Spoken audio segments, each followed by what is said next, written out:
Welcome our viewers. Thank you very much for your time. May introduce yourself to our viewers. My name is Edward Kusewa, and I'm in Bunge, but I'm also an economist. Thank you, Mr. Edward. 10 years after the new constitution, do you think it's the right time to have BBI? Tusijidanganye bana. This is not the right time, however good that document is. People are suffering. If you are putting 9 billion in a political process and we don't have food, what is the need of it? What is the urgency of BBI? Right now, if you look at global governments, they are speaking about recovery. Sahi unajua hata watu hawana pesa. People have lost what we call in economics, economic loss.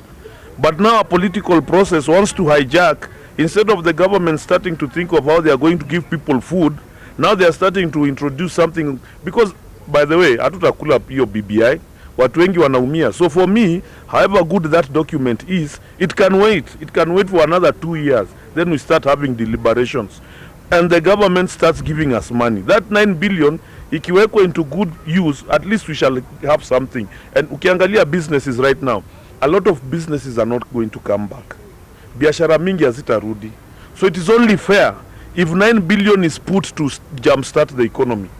But because people have self-interest, the people who are pushing for BBI, they don't have the common mwananchi at heart. Kama una kazi, unaenda unapigia BBI kura, hiyo kupigia BBI utakula. However good that document is, can it wait for another 1.5 years? Hiyo pesa ya 9 billion ambayo itatumika kwa BBI tupatiwe kwanza tukule. This is my thinking. Kuna hizi vipengele kama inclusivity and revenue allocation kwa BBI. Before we go to the next general election, do you think this is a noble idea to include them before we do the election again? The 35%? Yeah. Let me tell you, even if it is given 35%, it may never trickle to reach the common mwananchi. If you look at CNN, if you look at Al Jazeera, if you look at DW, what are governments around the world doing during COVID time? Unajua mnaweza fanya si tukufe hapa na njaa ya COVID, hata si COVID, njaa ya COVID. So me, what I'm saying is, can we be given that money we eat, tukisha shiba tufikirie mambo ya BBI? Because you can imagine, right now we have a debt of 7.2 trillion. Kweli ama uongo? Kweli. All right. You put, you know the threshold for IMF is 9 trillion. Uweke referendum, iwe 9 billion. Then uweke general election, ikuwe 18 billion. Na hakuna kitu si tumepata. Sio ni uongo. So me, I'm not saying that BBI is a bad document, but it's not the necessity for right now. Right now we need to look for COVID funds. Me, this is my opinion. I don't care what people say. Na si ati nikisema BBI inagojea kuna mtu na support. Mi na support tumbo yangu as a common mwananchi.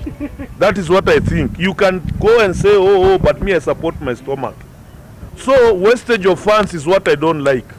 Thank you very much. Skirmishes that we go through after every election, which are brought as a result of tribalism. Do you think you can compare that with the 9 billion of doing a referendum? Let me tell you something. When Uhuru stood up in a podium and said, 10 years yangu, 10 years ya William Ruto.